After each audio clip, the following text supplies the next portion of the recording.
اليوم نتحدث عن معنى كلمة خوش باللهجة العراقية، وهي الكلمة المعروفة بين العراقيين بشكل كبير جدا.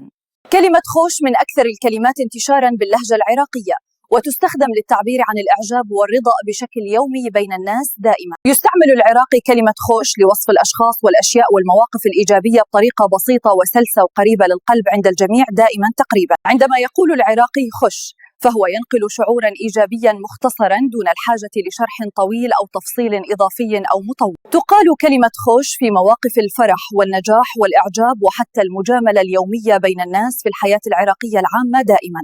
من الأمثلة الشائعة عندما يعجبك شيء تقول خوش شغل أو خوش فكرة أو خوش اختيار جدا بين العراقيين.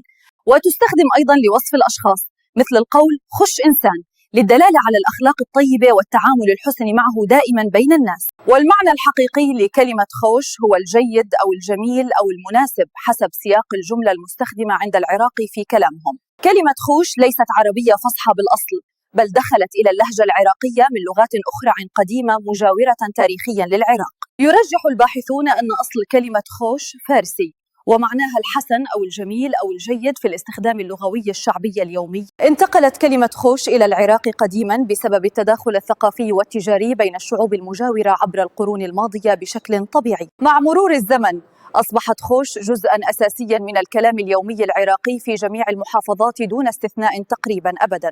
تتميز كلمة خوش بسهولة نطقها وخفتها على اللسان، مما ساعد على انتشارها السريع بين مختلف الأعمار والبيئات العراقية. العراقي يفضل الكلمات المختصرة، وخوش مثال واضح على اختصار المعنى بكلمة واحدة مفهومة وسهلة التداول بين الناس يوميا. يمكن استخدام خوش لوحدها أو مع كلمات أخرى دون أن تفقد معناها الإيجابي حسب السياق والموقف وطريقة الكلام. مثال آخر شائع: عندما تسمع خبرا جيدون ترد تلقائيا بقولك خش خبر فعلا، وهذا شائع جدا بالعراق اليوم.